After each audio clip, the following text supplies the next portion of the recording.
Okay, so like breathing हम सब करते हैं ना। मतलब ऑब्वियसली अगर नहीं कर रहे होते तो तुम ये सुन भी नहीं रहे होते। पर लाइक कभी सोचा है कि ये होता कैसे है? मेरा मतलब है सच में डीप में जाकर। ये सिर्फ हवा अंदर बाहर करने जैसा सिंपल नहीं है। इट्स लिटरली एक पूरा का पूरा कॉम्प्लेक्स सिस्टम। एक मशीन जो तुम्हारे अंदर चौबीसों घंटे काम कर रही है बिना रुके। और हम इस पर ध्यान भी नहीं देते। वाइल्ड है ना।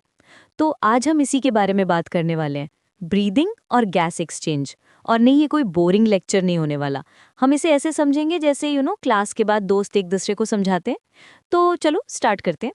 सबसे पहले एक बहुत बड़ा कंफ्यूजन क्लियर करते हैं, ब्रीदिंग और रेस्पिरेशन। वेट, क्या ये दोनों सेम ही नहीं है? नो, लिटरली सब यही सोचते हैं पर ये अलग है। देखो, ब्रीदिंग, जिसे हम वेंटिलेशन भी कहते हैं, वो बस एक फिजिकल प्रोसेस है। हवा को अंदर लेना यानी इनहेलेशन, और हवा को बाहर छोड़ना यानी एक्सहेलेशन। बस इतना ही। ये एक मैकेनिकल काम है। तुम्हारी मसल्स काम कर रही हैं, तुम्हारे लंग्स एक्सपैंड और कॉन्ट्रैक्ट हो रहे हैं, दैट्स इट। लेकिन रेस्पिरेशन वो असली मैजिक है। वो एक केमिकल प्रोसेस है जो तुम्हारे बॉडी के हर एक सेल के अंदर होता है, हर एक सेल में। इस प्रोसेस में जो ऑक्सीजन तुमने ब्रीदिंग के थ्रू अंदर ली है, वो तुम्हारे खाने को मतलब ग्लूकोज को ब्रेक डाउन करती है। और क्यों करती है? एनर्जी बनाने के लिए। एटीपी, याद है बायो की क्लास में पढ़ा था, एडिनोसिन ट्राइफॉस्फेट, वही एनर्जी करेंसी। तो ब्रीदिंग बस उस ऑक्सीजन को लाने का एक तरीका है। असली काम तो रेस्पिरेशन में होता है। और इस प्रोसेस का एक बाय प्रोडक्ट भी है, कार्बन डाइऑक्साइड, जिसे हमारी बॉडी को बाहर निकालना होता है। और वो कैसे होता है? ब्रीदिंग के थ्रू। तो देखा, ये दोनों जुड़े हुए हैं पर सेम नहीं है। Breathing is the delivery boy, respiration is the chef जो किचन में खाना बना रहा है। सिंपल। तो अब जब ये क्लियर हो गया है, तो चलो उस सिस्टम को देखते हैं जो ये सब पॉसिबल बनाता है, हमारा रेस्पिरेटरी सिस्टम। ये लिटरली एक पूरा पाथवे है, एक रास्ता जहां से हवा ट्रैवल करती है। शुरुआत होती है हमारी नाक से, मतलब नॉस्ट्रिल से। हमारे पास एक जोड़ी नॉस्ट्रिल्स हैं जिनसे हवा अंदर जाती है। इसके पीछे पूरा पैसेज है जिसे नेजल चेम्बर कहते हैं। अब तुम सोचोगे मुंह से भी तो सांस ले सकते, तो नाक इतनी स्पेशल क्यों है? वेल, तुम्हारी नाक लिटरली एक एयर कंडीशनर और एयर प्यूरिफायर का काम करती है। जो हवा हम अंदर लेते हैं वो बाहर के टेम्परेचर पर होती है, उसमें धूल, पोलन और पता नहीं क्या क्या हो सकता है। तो नेजल चेम्बर के अंदर 3 काम होते हैं। पहला, हवा को फिल्टर करना। हमारे नाक में छोटे छोटे बाल होते हैं और एक चिपचिपा सब्सटेंस होता है जिसे म्यूकस कहते हैं। ये दोनों मिलकर डस्ट पार्टिकल्स को ट्रैप कर लेते हैं। दूसरा, हवा को गर्म करना। नेजल चेम्बर में बहुत सारी ब्लड वेसल्स होती हैं जो हवा को बॉडी टेम्परेचर तक ले आती हैं। और तीसरा, हवा को मॉइस्ट करना। म्यूकस हवा में नमी भी ऐड करता है।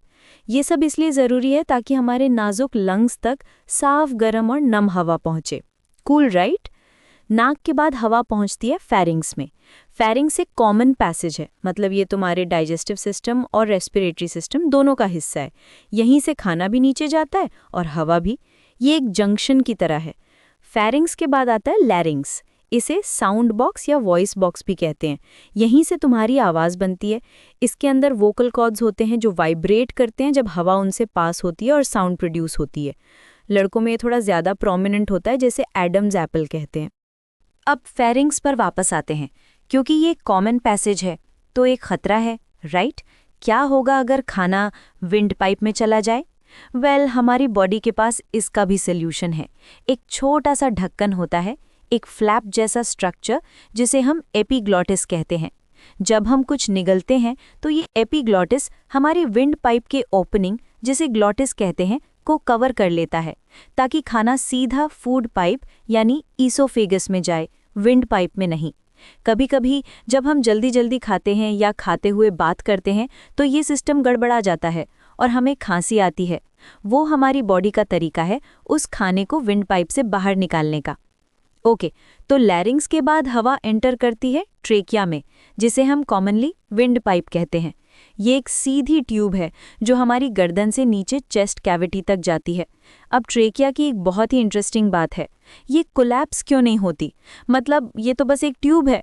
वेल, इसके ऊपर कार्टिलेज की बनी हुई सी शेप्ड रिंग्स होती हैं। ये रिंग्स इसे सपोर्ट देती हैं और इसे पिचकने से रोकती हैं, चाहे अंदर हवा हो या ना हो। और ये सी शेप्ड क्यों होती है, पूरी क्यों नहीं? क्योंकि ट्रेकिया के ठीक पीछे हमारी फूड पाइप यानी ईसोफेगस होती है। तो जब हम खाना निगलते हैं तो ईसोफेगस को थोड़ा फैलने की जगह चाहिए होती है।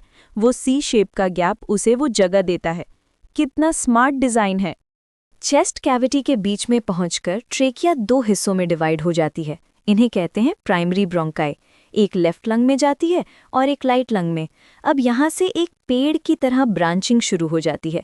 प्राइमरी ब्रोंकाई डिवाइड होकर बनाती हैं सेकेंडरी ब्रोंकाई, फिर वो डिवाइड होकर बनाती हैं टर्शरी ब्रोंकाई, और फिर वो और भी छोटी छोटी ट्यूब्स में डिवाइड होती हैं जिन्हें ब्रोंकियोल्स कहते हैं। ये पूरा नेटवर्क एक उल्टे पेड़ जैसा दिखता है।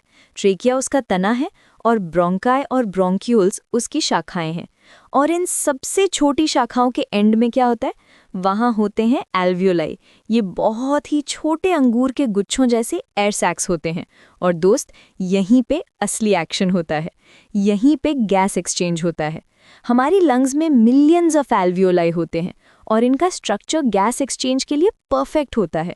इनकी दीवारें बहुत बहुत पतली होती हैं, सिर्फ एक सेल जितनी मोटी, और ये पूरी तरह से ब्लड कैपिलरीज के नेटवर्क से ढकी होती हैं। मतलब खून और हवा के बीच में बस 2 पतली सी लेयर्स होती हैं। इससे गैसों का डिफ्यूजन बहुत आसानी से और जल्दी हो जाता है। तो ये पूरा पाथवे है: nostrils, nasal chamber, pharynx, लैरिंग्स, trachea, bronchi, bronchioles और फाइनली एल्वियोलाई। अब बात करते हैं हमारे मेन ऑर्गन्स की, लंग्स। हमारे पास एक जोड़ी लंग्स होते हैं जो हमारी चेस्ट कैविटी, जिसे थोरैसिक कैविटी भी कहते हैं, उसमें रखे होते हैं। ये स्पॉन्जी इलास्टिक ऑर्गन्स हैं।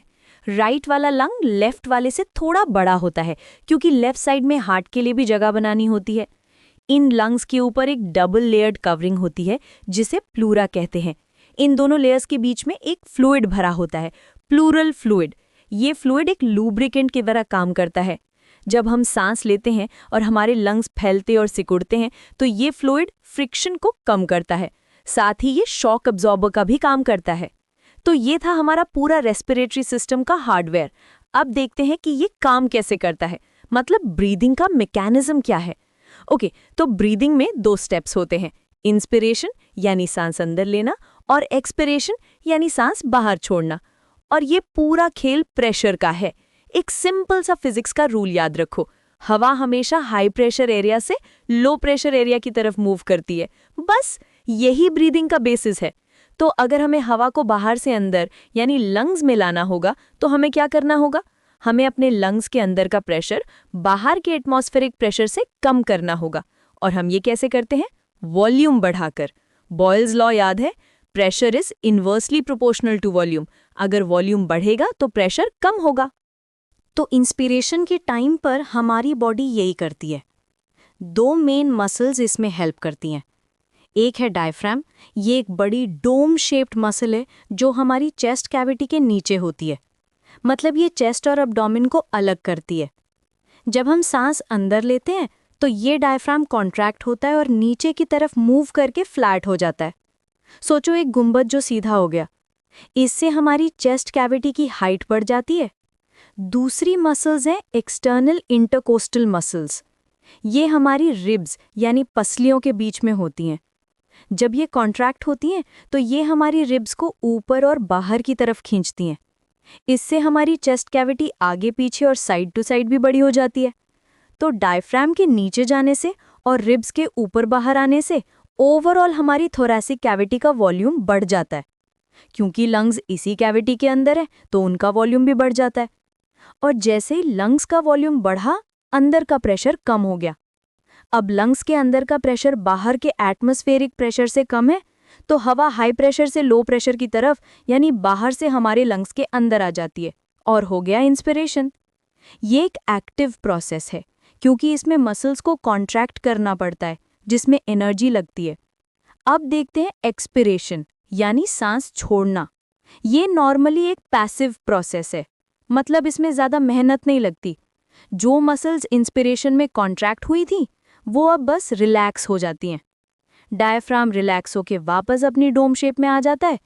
एक्सटर्नल इंटरकोस्टल मसल्स रिलैक्स होती हैं तो रिब्स वापस अपनी जगह पर नीचे और अंदर की तरफ आ जाती हैं। इन दोनों चीज़ों से क्या हुआ, हमारी थोरासिक कैविटी का वॉल्यूम कम हो गया, लंग्स का वॉल्यूम भी कम हो गया, और जैसे ही वॉल्यूम कम हुआ अंदर का प्रेशर बढ़ गया। अब लंग्स के अंदर का प्रेशर बाहर के एटमॉस्फेरिक प्रेशर से ज़्यादा है, तो हवा कहाँ जाएगी, हाई प्रेशर से लो प्रेशर की तरफ, यानी लंग्स से बाहर, और हो गया एक्सपिरेशन। हालांकि जब हमें जोर से सांस छोड़नी होती है, जैसे एक्सरसाइज के बाद या फूंक मारते समय, तब ये एक एक्टिव प्रोसेस बन जाता है। तब हमारी अब्डोमिनल मसल्स और इंटरनल इंटरकॉस्टल मसल्स कॉन्ट्रैक्ट होती हैं और जोर से हवा को बाहर धकेलती हैं। तो ये है पूरा मैकेनिज्म। मसल्स कॉन्ट्रैक्ट हुई, वॉल्यूम बढ़ा, प्रेशर कम हुआ, हवा अंदर। मसल्स रिलैक्स हुई, वॉल्यूम कम हुआ, प्रेशर बढ़ा, हवा बाहर। It's like a simple pump. अब जब हम ब्रीदिंग की बात कर रहे हैं तो कुछ टर्म्स को समझना भी ज़रूरी है। ये है रेस्पिरेटरी वॉल्यूम्स और कैपेसिटीज़। ये बेसिकली ये बताते हैं कि हम कितनी हवा अंदर बाहर कर सकते हैं।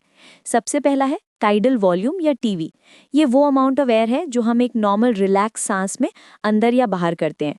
जैसे अभी बैठे बैठे सांस ले रहे हो, वो टाइडल वॉल्यूम है। ये लगभग 500 मिलीलीटर होता है। फिर आता है इंस्पिरेटरी रिजर्व वॉल्यूम या IRV। ये वो एक्स्ट्रा हवा है जो तुम एक नॉर्मल सांस लेने के बाद जोर लगाकर और अंदर खींच सकते हो, जैसे योगा में डीप ब्रीदिंग करते हैं। ये काफी ज्यादा हो सकता है, लगभग 2500 से 3000 मिलीलीटर्स। इसी तरह एक्सपिरेटरी रिजर्व वॉल्यूम या ERV है। ये वो एक्स्ट्रा हवा है जो तुम एक नॉर्मल सांस छोड़ने के बाद जोर लगाकर और बाहर निकाल सकते हो। ये लगभग 1000 से 1100 मिलीलीटर होता है।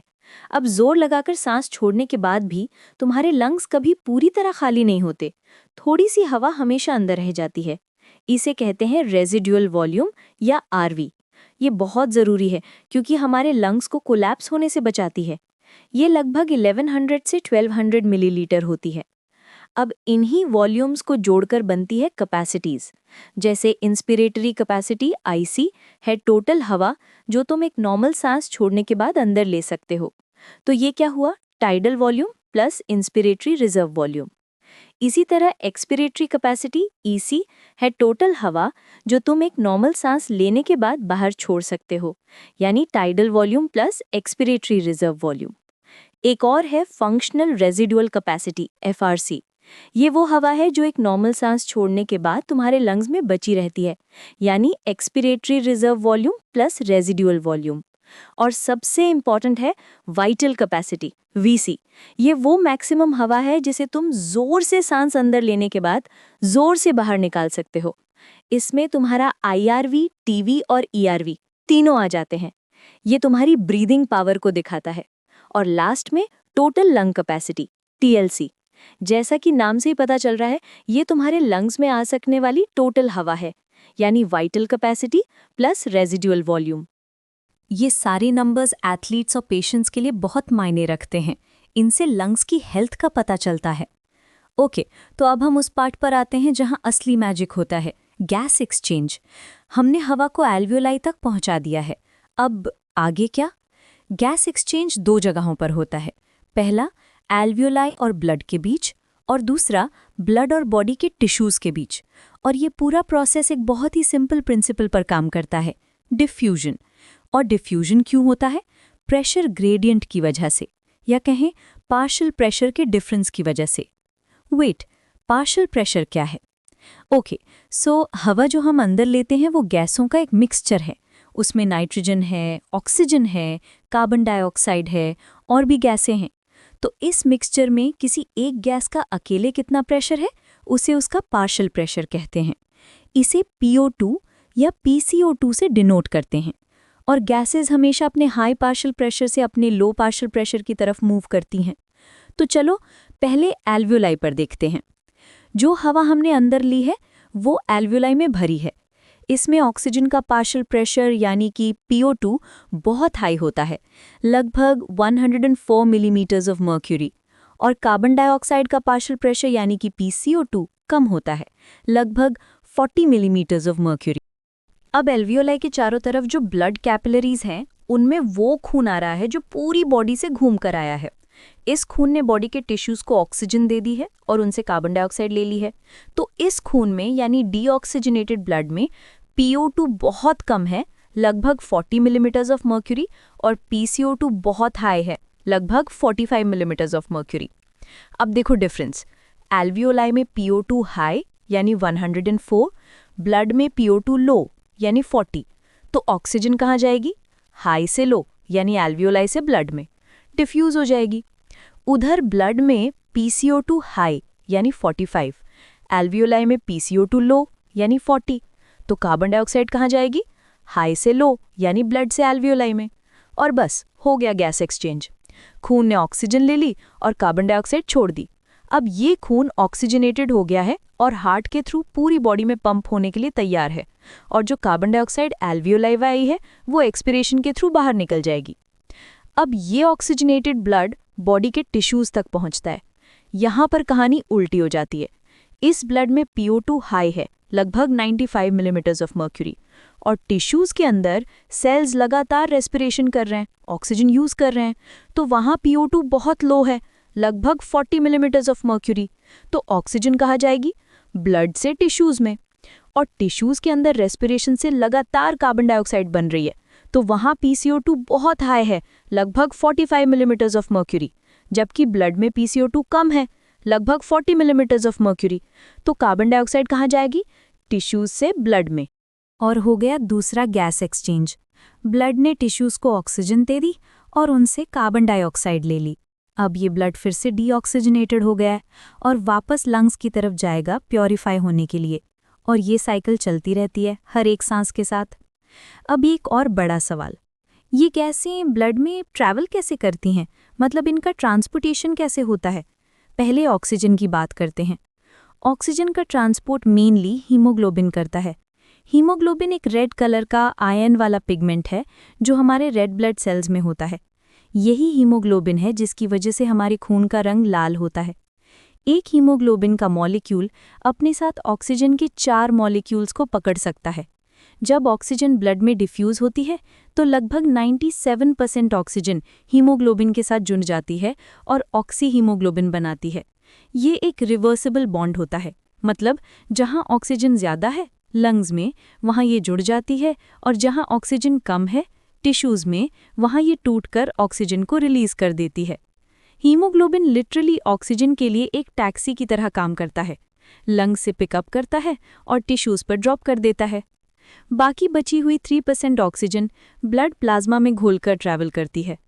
अब हीमोग्लोबिन ऑक्सीजन को कितनी मजबूती से पकड़ेगा ये कुछ फैक्टर्स पर डिपेंड करता है, जैसे पार्शियल प्रेशर ऑफ ऑक्सीजन, जहां PO2 ज़्यादा होगा वहां ज़्यादा ऑक्सी हीमोग्लोबिन बनेगा। इसे हमें ग्राफ से दिखाते हैं जिसे ऑक्सीजन डिसोसिएशन कर्व कहते हैं। ये एक सिग्मॉइड या एस शेप्ड कर्व होता है। इसके अलावा PCO2, हाइड्रोजन आयन कॉन्सेंट्रेशन यानी pH, और टेम्परेचर भी इस बॉन्डिंग को अफेक्ट करते हैं। टिश्यूज़ में क्या होता है? वहाँ PCO2 ज़्यादा होता है, मेटाबॉलिज्म की वजह से हाइड्रोजन आयन ज़्यादा होते हैं, मतलब pH कम होता है, और टेम्परेचर भी थोड़ा ज़्यादा होता है। ये तीनों ही कंडीशंस हीमोग्लोबिन और ऑक्सीजन के बॉन्ड को कमज़ोर करती हैं। इसे बोर्स इफेक्ट कहते हैं, और ये बहुत अच्छी बात है क्योंकि इसी वजह से हीमोग्लोबिन टिश्यूज़ में पहुंचकर आसानी से ऑक्सीजन को रिलीज़ कर देता है जहां उसकी सबसे ज़्यादा ज़रूरत है। अब बात करते हैं कार्बन डाइऑक्साइड के ट्रांसपोर्ट की। ये थोड़ा और कॉम्प्लिकेटेड है। कार्बन डाइऑक्साइड 3 तरीकों से ट्रांसपोर्ट होती है। लगभग 70% कार्बन डाइऑक्साइड बाइकार्बोनेट आयंस यानी HCO3- के रूप में ट्रांसपोर्ट होती है। होता ये कि जब कार्बन डाइऑक्साइड टिश्यूज से ब्लड में आती है तो वो RBC के अंदर चली जाती है। वहाँ वो पानी के साथ रिएक्ट करके कार्बोनिक एसिड यानी H2CO3 बनाती है। इस रिएक्शन को एक बहुत ही fast enzyme carbonic anhydrase catalyse करता है। फिर ये कार्बोनिक एसिड तुरंत टूट जाता है हाइड्रोजन आयंस H जोड़ और बाइकार्बोनेट आयंस HCO3- में। ये बाइकार्बोनेट आयंस फिर RBC से बाहर निकल के ब्लड प्लाज्मा में आ जाते हैं और लंग्स तक ट्रैवल करते हैं। लंग्स में पहुंचकर ये पूरा रिएक्शन उल्टा हो जाता है और कार्बन डाइऑक्साइड बन के एल्वियोलाई में चली जाती है। दूसरा तरीका है हीमोग्लोबिन के साथ जुड़कर। लगभग 20 से 25% कार्बन डाइऑक्साइड हीमोग्लोबिन के साथ बॉन्ड बनाकर कार्बोमिनो हीमोग्लोबिन के रूप में ट्रांसपोर्ट होती है। ये ऑक्सीजन की बाइंडिंग साइट पर नहीं बल्कि हीमोग्लोबिन के अमीनो ग्रुप पे जुड़ती है। और तीसरा तरीका है ब्लड प्लाज्मा में घुलकर। लगभग 7% कार्बन डाइऑक्साइड सीधे प्लाज्मा में डिसॉल्व होकर ट्रांसपोर्ट होती है। तो देखा हमारी बॉडी के पास कितने एफिशिएंट तरीके हैं इन गैसों को लाने ले जाने के। अब लास्ट पर बहुत ही इंपॉर्टेंट टॉपिक, इस पूरे प्रोसेस को रेगुलेट कौन करता है? हम हर समय सोच कर तो सांस नहीं लेते, राइट? ये तो ऑटोमेटिक होता है। तो हमारे ब्रेन में एक कंट्रोल सेंटर है। हमारे ब्रेन के मेड्यूला ऑब्लंगेटा वाले हिस्से में एक स्पेशलाइज्ड सेंटर होता है जिसे रेस्पिरेटरी रिदम सेंटर कहते हैं। यही हमारे ब्रीदिंग के रिदम को कंट्रोल करता है। ये इंस्पिरेशन और एक्सपिरेशन के लिए सिग्नल भेजता है। मेड्यूला के पास ही ब्रेन के पॉन्स वाले हिस्से में एक और सेंटर होता है जिसे न्यूमोटैक्सिक सेंटर कहते हैं। ये रेस्पिरेटरी रिदम सेंटर के काम को मॉडरेट कर सकता है। ये इंस्पिरेशन के ड्यूरेशन को कंट्रोल करता है जिससे हमारी रेस्पिरेटरी रेट यानी हम 1 मिनट में कितनी बार सांस लेते हैं वो बदलती है। लेकिन सबसे बड़ा कंट्रोलर कौन है? ऑक्सीजन या कार्बन डाइऑक्साइड? सरप्राइजिंगली हमारी बॉडी कार्बन डाइऑक्साइड और हाइड्रोजन आयन के लेवल को लेके ज़्यादा सेंसिटिव है। रिदम सेंटर के पास ही एक कीमोसेंसिटिव एरिया होता है। ये ब्लड में CO2 और H जोड़ आयंस के कॉन्सेंट्रेशन के लिए बहुत सेंसिटिव होता है। जैसे ही ब्लड में CO2 का लेवल थोड़ा सा भी बढ़ता है, ये एरिया एक्टिवेट हो जाता है और रिदम सेंटर को सिग्नल भेजता है कि ब्रीदिंग को एडजस्ट करो, तेज़ और गहरी सांसें लो ताकि इस एक्स्ट्रा CO2 को बाहर निकाला जा सके। इसके अलावा हमारी एओर्टिक आर्च और कैरोटिड आर्टरी में भी कुछ रिसेप्टर्स होते हैं जो CO2 और H जोड़ के लेवल को सेंस कर सकते हैं और ब्रेन को सिग्नल भेज सकते हैं। ऑक्सीजन का रोल रेगुलेशन में काफ़ी कम है जब तक कि उसका लेवल बहुत ज़्यादा ना गिर जाए। तो ये है पूरा रेगुलेशन, एक ऑटोमेटिक सिस्टम जो हमारी बॉडी की ज़रूरतों के हिसाब से हमारी ब्रीदिंग को एडजस्ट करता रहता है। और फाइनली कुछ डिसऑर्डर्स की बात कर लेते हैं जो हमारे रेस्पिरेटरी सिस्टम को अफेक्ट कर सकते हैं, जैसे एस्थमा जिसमें ब्रोंकाई और ब्रोंक्यूल्स में इन्फ्लेमेशन हो जाता है जिससे सांस लेने में दिक्कत होती है, या एम्फिसीमा जो अक्सर स्मोकिंग की वजह से होता है। इसमें एल्वियोलाई की दीवारें डैमेज हो जाती हैं जिससे गैस एक्सचेंज का सरफेस एरिया कम हो जाता है। और कुछ ऑक्यूपेशनल रेस्पिरेटरी डिसऑर्डर्स भी होते हैं जैसे सिलिकोसिस या एस्बेस्टोसिस जो उन लोगों में होते हैं जो डस्ट वाली इंडस्ट्रीज़ में काम करते हैं, जहां लगातार डस्ट पार्टिकल्स इनहेल करने से लंग्स में फाइब्रोसिस यानी टिश्यू डैमेज हो जाता है। तो ये थी पूरी कहानी ब्रीदिंग और गैस एक्सचेंज की। सुनने में कितना कॉम्प्लिकेटेड लगता है ना, पर ये सब तुम्हारे अंदर हर पल हो रहा है बिना तुम्हारे जाने। एक perfect automatic super efficient system. तो अगली बार जब तुम्हें गहरी सांस लो तो बस 1 सेकंड के लिए सोचना कि तुम्हारी बॉडी ने उस एक सांस को पॉसिबल बनाने के लिए कितना कुछ किया है। It's literally mind blowing.